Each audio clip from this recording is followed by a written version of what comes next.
godly living, holy living. That's the first advantage of character.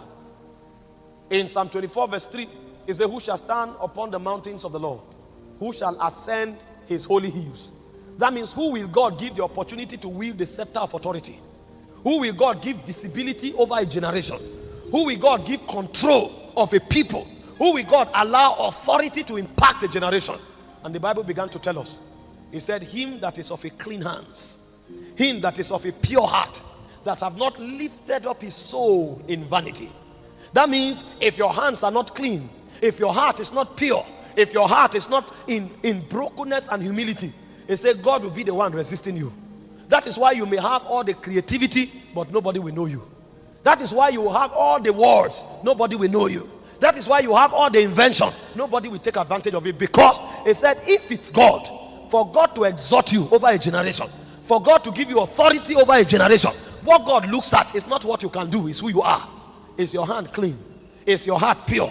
Is your soul lifted up in vanity? If all of these credentials are there, then God will exhort you over his hills. And remember what happens to a man that God have ascended or caused to ascend over his hills. What did the Bible say? In Micah chapter 4 verse 1, it said, all the nations will say, let us go to the house of the Lord. Let us go to his holy hills. He said, for out of Zion proceeds the law. That means where direction comes for the nations is on the mountains of God. And so the man who is on the mountain of God gives direction to the nations. He influences the nation. He inspires the nation. He tells the nations what to do. But who is the man that God will give the opportunity to stand on his holy mountains? Is the man that is of a clean hands. It's a man that is of a pure heart. So if you want to have authority to influence a generation, you want to have authority to influence a nation, what you should focus on is not God lift me. It's actually God purify me. Because if you are purified, there is one place God will keep you. It's upon the holy mountains of God. And if you're on the mountains of God, the nations of necessity will seek you, because he will be the one to give them direction. The Bible said God exalts the humble, but he said he resists the proud. He resists the proud. He giveth grace to the humble. What does grace do? Grace comes to cause you to stand out. It can come in form of wisdom. It can come in form of creativity. It can come in form of empowerment. That's what it means to stand on the mountain of God. There are many people today who are wondering why they have such a golden voice, yet nobody hears them, because they have not been exalted. There are many people today that have 1,001 ideas that would have changed their world, but everywhere they submit their proposal, it is trashed. And they are wondering, why would these doors not open? Why would these opportunities not be given? Because God will not exalt you.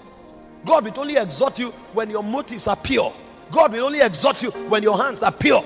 So quit the wrong prayers. You have been praying for 10 years, open doors for me. You have been praying for 10 years, exalt me. And the Bible is telling you, the man that will stand upon his holy hills is a man with a pure hands. Is a man with a clean heart. So what you should start praying now is, Lord, purify me. Lord, purge me. Did you not read in 1 Timothy chapter 2 from verse 18? It said, if a man purges himself, it said that man is meet and qualified for the master's use. That means when your life is full of garbages, the focus of God is not your exaltation. The focus of God is actually your purification. Because if God exalts you in error, you are finished. Did you not read about Adam? God created Adam to rule over the whole earth. In fact, when God blessed Adam, he said, have dominion over the birds of the air, the fish of the water, and everything that creepeth upon the face of the earth. The moment Adam defied himself, God drove him out of the garden and sent him into obscurity.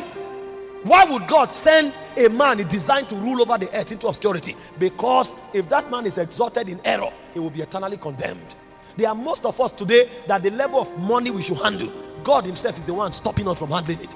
Because if we handle that money today, it will fester our corrupt nature, and a point will come we will never be redeemed again. Most of us, the ideas we have today, the president of nations are supposed to come for it, but God will insist it doesn't happen. Because if that level of influence comes, we will never be recovered again. We will be so lost that even if the whole power in heaven were to be channeled in our direction, we will be beyond recovery. So what God will do is that he will keep those doors waiting for the day that you are purified. And the day you are purified, like the twinkling of an eye, things just changes. And you are wondering, is it so easy for me to have a breakthrough? Yes, it's that easy. But it is difficult for you to be transformed. That's why God faced the difficult part first. The moment your transformation is ensured, your change comes to you by free course. Believers focus on the wrong things. You have not been able to deliver yourself from the influence of clubbing, and you are telling God to empower you so that you will build a club in your own house. You have not yet been delivered from the influence of womanizing, You are telling God to breathe upon this your idea to become a global vision, so that you start camping Brazilian ladies, Turkish ladies, Ethiopian ladies. You will travel for 1 year, they will not see you. The next time you return, your first son will be in Congo, your second son will be in Italy, your third son will be in Ethiopia. And at the end of the day, you empower all of them and they bring chaos into the world. God has seen the end. His name is Alpha Omega. And because he has seen the end, he wants to work on you first before he empowers you.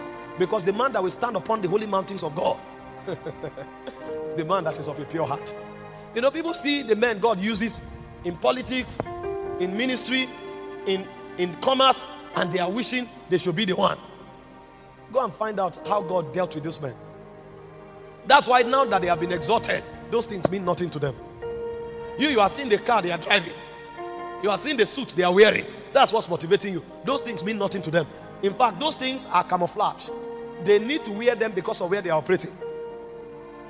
You see a man carry escorts. It's not for luxury. The level where he is now, there are too many people trying to destroy him. So he needs some form of security around him.